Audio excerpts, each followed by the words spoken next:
नमस्कार दोस्तों। क्या हुआ जब अयोध्या में प्रकट हुआ साक्षात पुष्पक विमान। राम मंदिर में काम कर रहे मजदूरों ने जब यह नजारा देखा तो सभी के पैरों तले जमीन खिसक गई। 22 जनवरी प्राण प्रतिष्ठा से पूर्व अयोध्या में इतने बड़े चमत्कार का होना सभी को आश्चर्य में डाल रहा है। कुछ लोगों ने इसके साक्षात दर्शन किए हैं, जिन्होंने अपनी आंखों देखी। जो बताएं उसे सुनकर आपकी भी रोंगटे खड़ेडे हो जाएंगे। आगे बढ़ने से पहले अगर आप एक सच्चे सनातनी हैं, प्रभु श्री राम को अपना आराध्य मानते हैं, तो इस वीडियो को लाइक करके कमेंट बॉक्स में जय श्री राम जरूर लिखें। दोस्तों, 22 जनवरी 2024 को रामलल्ला अयोध्या के नए भव्य मंदिर में विराजमान होंगे। इस शुभ कार्यक्रम के लिए पूरे देश में निमंत्रण बांटा जा रहा है। शहर से लेकर गांव तक घर घर अक्षत वितरण में बच्चों से लेकर बड़े तक सहयोग कर रहे हैं। यहां तक कि महिलाएं भी घर घर जाकर अक्षत और श्री राम की अयोध्या की फोटो वितरण कर रही हैं। अयोध्या में राम मंदिर में भगवान राम लल्ला की प्राण प्रतिष्ठा कार्यक्रम की तैयारियां तेजी से की जा रही हैं। इस कार्यक्रम को बेहद भव्य बनाने के लिए कोई कसर नहीं छोड़ी जा रही है। इस बीच राम मंदिर निर्माण का कार्य भी तेजी से किया जा रहा है। मंदिर निर्माण में जो लक्ष्य लिया गया था उसमें लगभग 80% कार्य हो चुका है। 70 खंभों पर मूर्तिकारी का काम चल रहा है। पिछले दिनों त्योहार की वजह से यह धीमा पड़ गया था, लेकिन अब वह भी तेज गति से पूरा हो जाएगा। निर्माण कार्य जल्द से जल्द पूरा करने के लिए सभी मजदूर रात दिन मेहनत कर रहे हैं। लेकिन 10 जनवरी की रात कुछ ऐसा चमत्कार हुआ जिसे देखकर सभी मजदूरों के होश उड़ गए। जब रात्रि के समय सब मजदूर अपना काम निपटाकर तंबू में सो रहे थे, उसी समय अचानक से उन्हें वहां कुछ हलचल महसूस हुई। सुरेश नाम के एक मजदूर ने जब तंबू से बाहर झांक कर देखा तो उसे राम मंदिर के परिसर कुछ अजीब सी पीली चमकती हुई चीज दिखाई दी। उसने अपने साथियों को जगाना चाहा, लेकिन कोई भी उसके साथ नहीं आया। जब हिम्मत करके सुरेश जब राम मंदिर परिसर में पहुंचा तो वहां का नजारा बहुत चौंकाने वाला था, क्योंकि वहां पर उसे एक बहुत ही दिव्य चमत्कारिक विमान दिखाई दिया, जिसका आकार मोर के समान था, जो दिखने में काफी सुंदर और तेज से परिपूर्ण था, जो कि राम मंदिर परिसर में पिछले क्षेत्र में उतर रहा था। लेकिन उस विमान को नियंत्रित कौन कर रहा था, यह समझ नहीं आ रहा था, क्योंकि उस विमान में इतना तेज था कि सामान्य आंखों से नहीं देखा जा सकता था। लेकिन समझ में कुछ ऐसा आ रहा था मानो स्वयं साक्षात भगवान राम पुष्पक विमान के माध्यम से अयोध्या में उतर रहे हों। सुरेश ने यह चमत्कार अपनी आंखों से देखा, लेकिन अचानक से ही वह बेहोश हो गया, क्योंकि वह उसके तेज को कुछ सहन नहीं कर पा रहा था। सुरेश जब सुबह उठा तो वह उसी स्थान पर मौजूद था और उसके साथ ही मंदिर निर्माण कार्य पूरा करने के लिए जा रहे थे। उसने सभी को रोककर रात्रि की सच्चाई बताई, लेकिन सभी उसकी हंसी उड़ा रहे थे। लेकिन सुरेश मन ही मन समझ चुका था कि प्रभु श्री राम अयोध्या आ चुके हैं। यह उसके लिए सौभाग्य था कि उसे इतना सुंदर दृश्य देखने को मिला, जहां शायद उसने साक्षात पुष्पक विमान के दर्शन किए थे। यानी कि प्राण प्रतिष्ठा से पहले अयोध्या प्रकट हुआ साक्षात पुष्पक विमान। दोस्तों, देश के अलग अलग हिस्सों में कई बार अजीब सी आकृति के विमान देखे गए हैं, जिनका संबंध कई बार तो एलियन के साथ जोड़कर भी देखा जाता है। यानी कि अयोध्या में उस रात्रि को मोर की आकृति का विमान देखना वास्तव में प्रभु श्री राम का ही कोई संदेश हो सकता है। लेकिन क्या यह विमान सचमुच में पुष्पक विमान है? इसकी आखिर क्या गारंटी है? इसे समझने के लिए हमें पुष्पक विमान के रहस्य को अच्छे से जानना पड़ेगा। आगे हमारे YouTube चैनल माइंडेड मैन पर आपको पुष्पक विमान का रहस्य बताएंगे, जिसे समझकर आपको यकीन होगा कि अयोध्या में पुष्पक विमान का प्रकट होना कलयुग का सबसे बड़ा चमत्कार है। रामायण पुष्पक विमान का जिक्र है, जो पहले कुबेर के पास था। इसके बाद रावण ने उसे अपने सौतेले भाई कुबेर से लंका समेत बलपूर्वक हथिया लिया था। फिर रावण इसी के जरिए कहीं भी आता जाता था।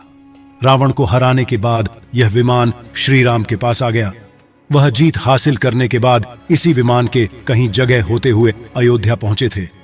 रावण ने इसी के जरिए पंचवटी आश्रम से सीता का हरण किया था और उन्हें उस पर बिठाकर लंका ले गया था।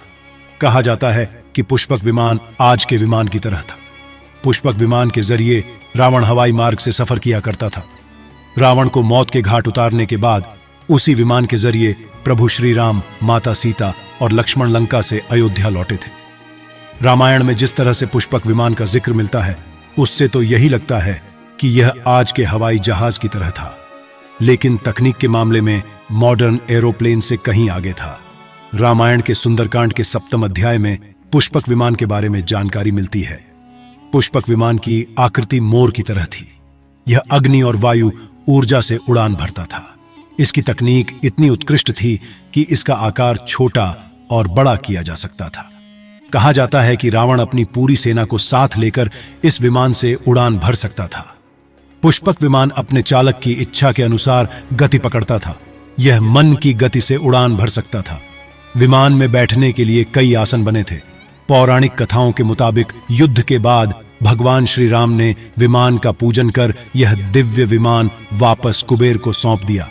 कुबेर ने पुष्पक विमान को भेंट स्वरूप प्रभु श्री राम को दे दिया, जिसके बाद इसी पुष्पक विमान से प्रभु श्री राम, माता सीता और लक्ष्मण अयोध्या पहुंचे।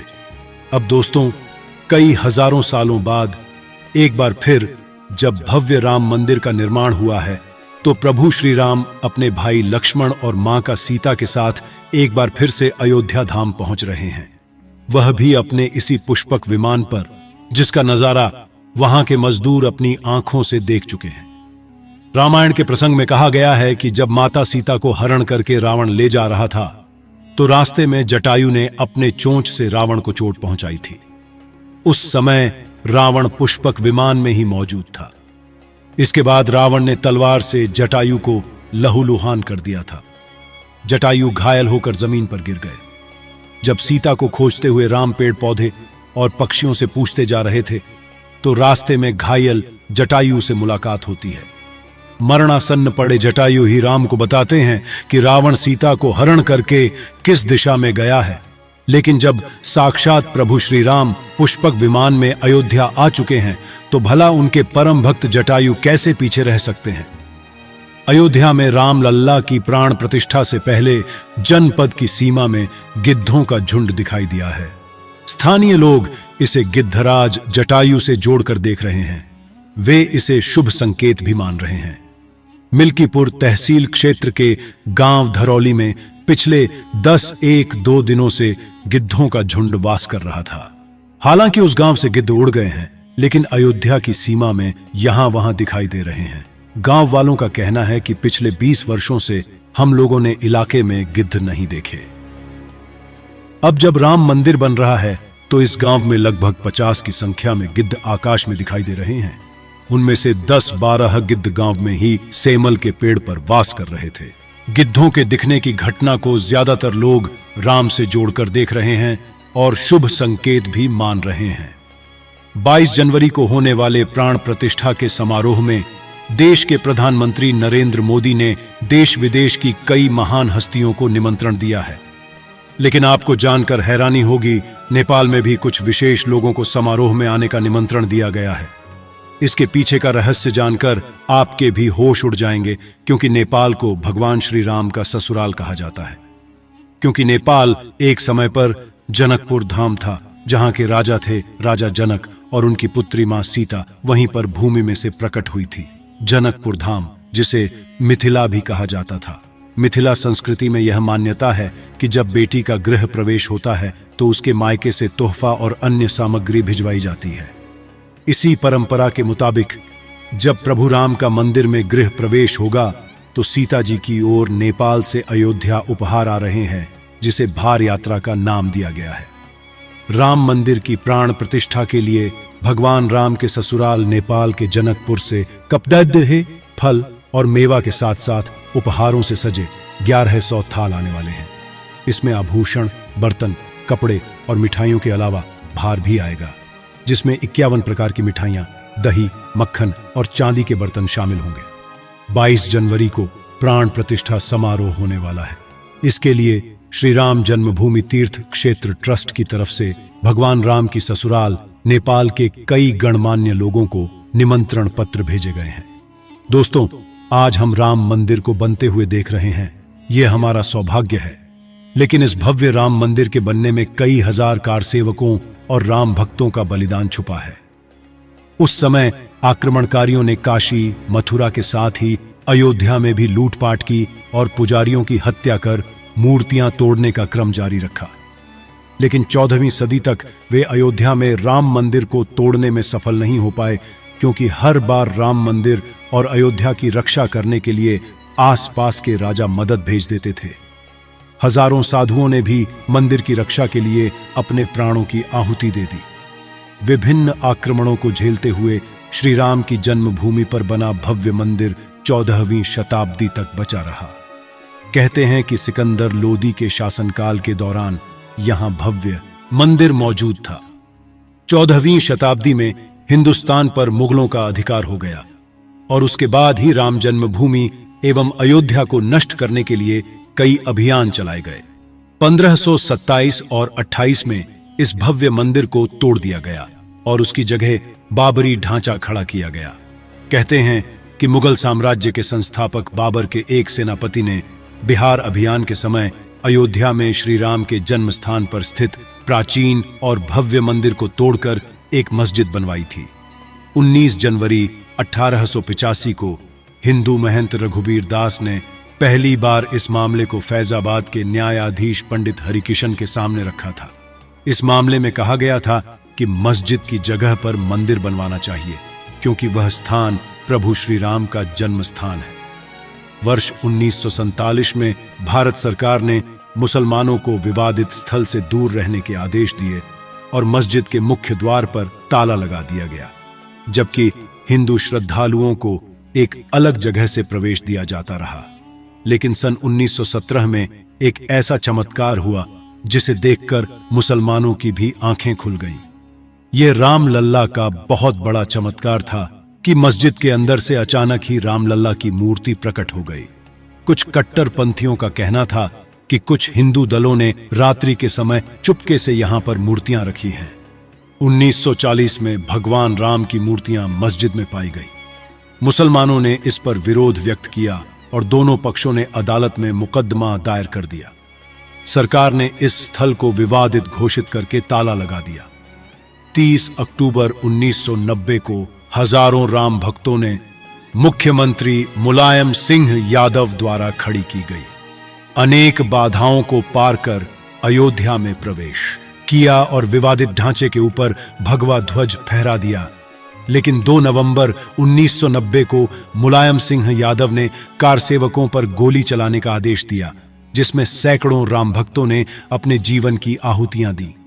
सरयू तट राम भक्तों की लाशों से भर गया था। इस नृशंस हत्याकांड के बाद अप्रैल 1991 को उत्तर प्रदेश के तत्कालीन मुख्यमंत्री मुलायम सिंह यादव को इस्तीफा देना पड़ा। उस समय कोठारी बंधुओं के बलिदान की चर्चा खूब रही। दिसंबर 1992 को जब विवादित ढांचा गिराया गया, उस समय राज्य में कल्याण सिंह की सरकार थी। उस दिन सुबह करीब 10:30 बजे हजारों लाखों की संख्या में कार सेवक पहुंचने लगे। दोपहर में 12 बजे के करीब कार सेवकों का एक बड़ा जत्था मस्जिद की दीवार पर चढ़ने लगता है। लाखों की भीड़, दास को संभालना सभी के लिए मुश्किल हो गया। दोपहर के 3:40 पर पहला गुंबद भीड़ ने तोड़ दिया और फिर 5 बजने में जब 5 मिनट का वक्त बाकी था, तब तक पूरे का पूरा विवादित ढांचा जमींदोज हो चुका था। भीड़ ने उसी जगह पूजा अर्चना की और रामशेला की स्थापना कर दी। मुख्यमंत्री कल्याण सिंह का साफ आदेश था कि कार सेवकों पर गोली नहीं चलेगी। इस महान कल्याण सिंह जी को हम शाश्वत प्रणाम करते हैं। दोस्तों, राम मंदिर को बनता हुआ देखना सौभाग्य है, लेकिन जब भी हम इसके पीछे हजारों हिंदुओं का बलिदान देखते हैं तो हमारी आंखें नम हो जाती हैं। इस पूरी वीडियो को देखने के बाद आक्रमणकारियों के लिए आपकी क्या विचार है, इसे कमेंट बॉक्स में जरूर बताइएगा।